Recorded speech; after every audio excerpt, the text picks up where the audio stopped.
Let's go.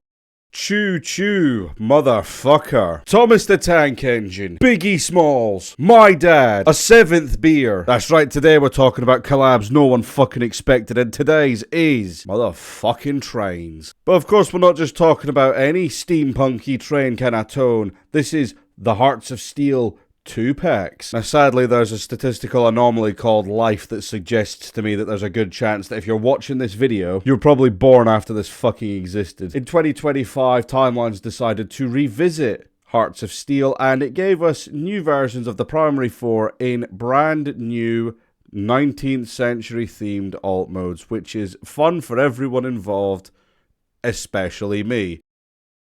Wahoo, let's a go. It's a me, Polio. Hearts of Steel Optimus Prime in over 60 seconds, let's go. Now this is a fun, dinky little space train alt mode, I guess. Space bus. You know, I can't complain, the colours and details are nice, and especially for a deluxe size figure, but it does present one glaring flaw. Like Mrs. Wielder said on the wedding night, where the fuck's the rest of it? Yeah, thanks to being deluxe in scale, it's very short when I think it really could have benefited with a little bit extra going on. Like my wedding night, fuck's sake. But you know, aside from that, it's a relatively okay train mode. Granted, for better or for worse, it's giving me vibes of Mickey Mouse on Epstein's Island. I guess it's just Mickey Mouse's island at that point. Oh, hey kids! I'm not fucking committed to that. Move on. By far the most impressive part about this train is just the paint applications around the front, as well as the molded detail of the various rivets throughout the alt mode, which you gotta admit, Epstein, I wish there was more to say, but this is just a fun little alt mode. It's nice to see Optimus decided to wear his Sunday best for once. Good of you to put in the effort, you fucking tramp. Also, it rolls fairly well, but I'm not sure that's what you want to hear for the train. Actually, it rolls really fucking well.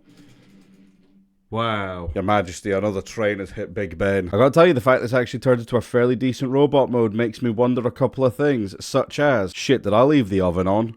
And do tables have feelings? As an unfortunate aside, this has no wrist articulation, but that isn't a bad thing, because you better get fucking used to it with these sets, I tell you. But honestly, they did manage to do a fairly decent Optimus at deluxe scale that even includes a shield accessory. Granted, I'm not 100% sure what the tactical purpose of this is. Let's instead go for a more traditional Steve Rogers and donate it to a black man. By far the biggest highlight of this Optimus is just how articulated the head is, but also just how detailed it is. You can see various rivets down the side of the mouth plate, and it's got that old-fashioned steampunk aesthetic. I am running out of fucking breath. And it just looks good. It really fucking pops. And the overall silhouette of this guy, you know, the fact that they've actually managed to do this one quite well suggests to me that at some point in time, Deluxe Optimus Prime decided to eat at the same Chinese restaurant as me. Because according to the fortune cookie, it was to be my year, but apparently not. Articulation is slightly hampered, but not necessarily to a unfortunate degree. Instead, it's more just limitation of the size. He strikes a pose ridiculously fucking well and looks good while doing it, and that's good enough for me. I dare say my only gripe is I could have done with this being at a Voyager scale instead, because I think he would have looked really good stood side by side with the other Optimus Primes, given that he's so distinct. Counterpoint, Joe Hasbro doesn't care about my feelings.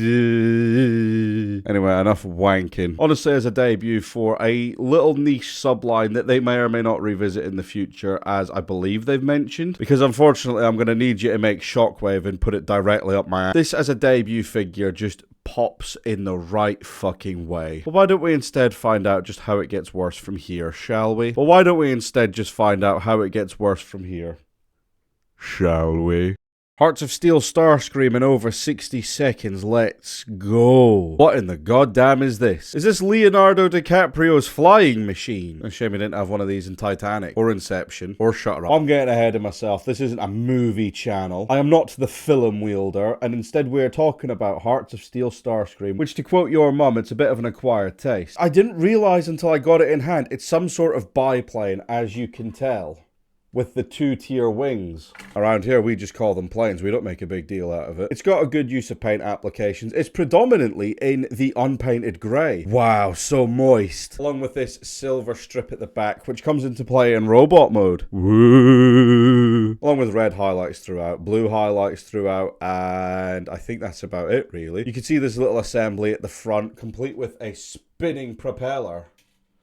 I span it the wrong way. You're going to the moon, fucko. On the underside, he does feature Decepticon insignias on the wings, but I guess they're more for robot mode. He also features the funkiest landing gear I think I've ever seen. I actually fucking love it. It's so unnecessarily dumb. Put it in my veins. I also forgot to mention he has two of these, which I'm spinning in the wrong way as well. We're going to Saturn, kids. Oh god, this is a world-class fumble. It's not bad, it's just very fumbular. Like that time I finally got into Sydney Sweeney's DMs and I said that I prefer jorts. Never gonna live that down. That's not funny. Why am I laughing at that? He's just an oddly unexceptional guy who just has no presence because it's his first day of school. Forgot the fucking foreshadowing. Please don't click off the video yet. Please, I'm begging you. I need this. Wynn's gonna go hungry without it. This back assembly is one solid piece, and this is just another example of, I kind of wish it was a Voyager scale. All it needs is two hinges running down here to fold out. Create that more iconic Seeker silhouette. Joke's on you, because I'm looking at the Earthrise Seeker, and I'm not getting it off the shelf, because I am a contemptful man. Like, I don't even hate this. It just doesn't really do the best it could with what it's given. Thanks to transformation, we have no waist joint. We have old-fashioned null rays, which I think look really nice, but unfortunately they don't take much to just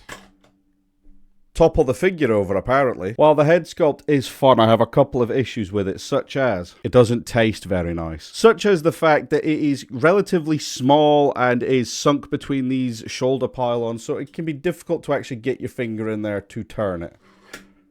Again, he falls. I guess I'm the leader of the Decepticons now. But also, just being a fun design doesn't necessarily tick all the boxes for me. I just don't quite click with it. Not bad by any means, it's just not ticking many boxes for me. I do love the fact that this central propeller ends up forming the core chest of the figure. That's fun. And beyond that, he's just a little bit too busy for deluxe scale. I don't hate him, he just underwhelms me if to a reasonable degree. Like, this guy comes in a 2-pack with Optimus, kinky, but Optimus is definitely the fucking highlight of that 2-pack. You know, this guy's just a fun little accessory to have. I think I also saw someone say that if you put the wings out, that forms battle mode, which, yeah, that does look pretty cool. I just wish the wings could articulate. I just wish it was a little bit not busy in general. I like the fact that the secondary set of wings form hip skirts that, you know, fan down the figure, filling out the silhouette. Unfortunately, the silhouette seems to have been drawn by someone who doesn't have the steadiest hand in the middle of a hurricane.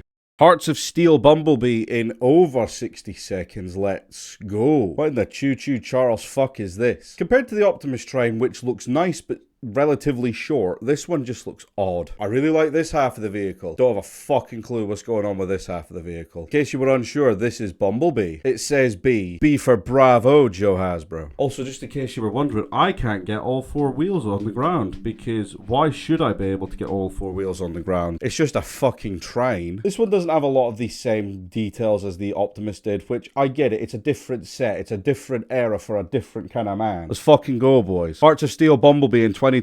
Let's go, voters. I don't know, it's just relatively dinky and small, and it's fine, but it ticks less boxes for me than the other one. But fortunately, you ain't seen fuck all yet. Under the guise of the coolest weapons...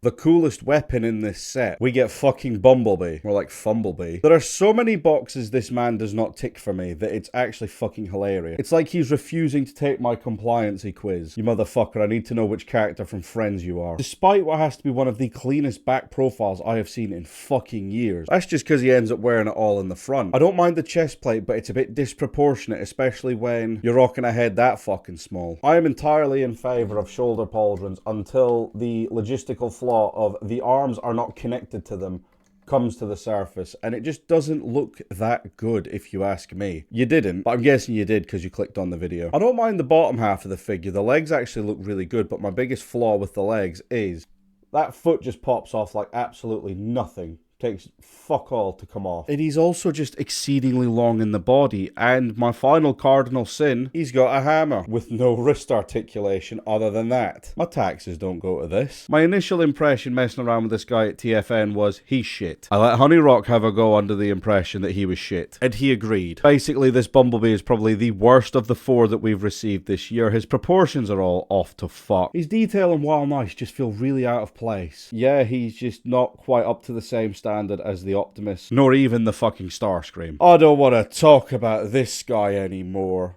Fuck you. Alright, out of the 3 so far, I've only had one that I actually genuinely enjoyed. We've got one left to discuss. Is it any better? Well, you see, it's Hearts of Steel Megatron in over 60 seconds. Let's go.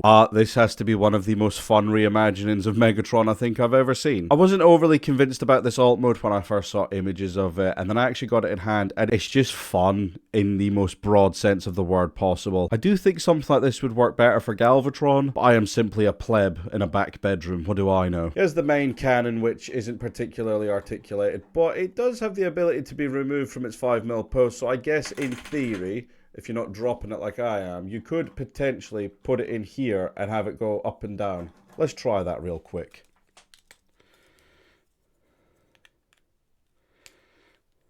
My lawyers say no. Also in this mode, he does actually have 2 extra guns just sculpted on the side. At least I'm assuming they're guns. I'm going to pretend they're guns because I even think they're blast effect compatible. The wheels are fantastic because they just spin freely. I've yet to find out a natural way of making it work, but you can, in theory, just pose him on, like articulate him around on one wheel, kind of similar to how a tank tread does it in real life. So that's fun. He's just an all-round fun boy with sculpted wheels on the shins to help him roll.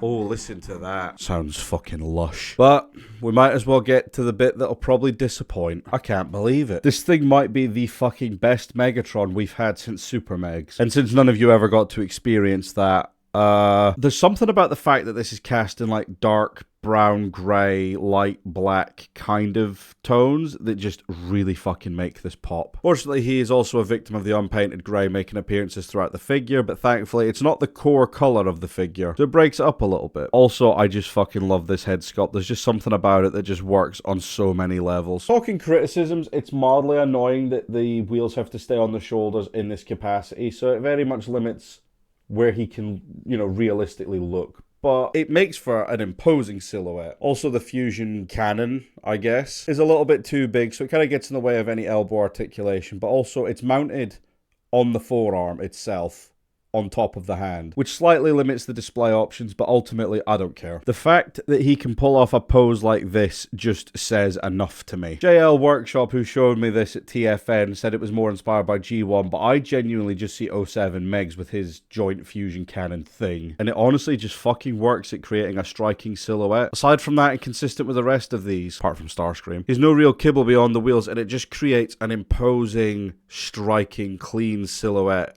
where you can just get at it with surface detailing and rivets everywhere and all sorts of cool shit. These two make for one of the clearest Optimus and Megatron pairings in a long time. Like, they don't just look good together, they actually look outright suited for each other. And that just is enough for me. Unfortunately, it comes at the caveat that you have to go in on the other 2 figures, which are nowhere near as nice as this Optimus and Megatron. That's sad. As far as this capsule goes, I think it's got a 50-50 success rate, which if you want a core Optimus and Megatron that just do the fucking job wonderfully, good news. Unfortunately, you just got to go through a markup of 2 other figures, which are nowhere near as impressive as these 2. I guess they call it Hearts of Steel because it's stealing my fucking money from me and making me have those other 2. But they're here now, and I'm an arsehole for having a complete set, so they're not going anywhere, unfortunately. Yeah, Hearts of Steel 2025, a set that has long been requested, I think. Figures that I am extremely happy to have in hand. My new favourite Optimus and Megatron as a pairing, and these 2 arseholes to boot. Honestly, if you're just in the position to get the Optimus and the Megatron, I say do it. If you have to get all 4, then there's worse things you could do. That has been my quick look at the Hearts of Steel 2025 2-pack. I know they've said next year is going to be a much more original theme, which I'm curious to see how that's going to pan out. But for now, what do you guys think of these if you've got them? Am I on the money, or am I smoking crack out of a shoe? Thank you very much for watching, and I'll see you in the next one. Goodbye.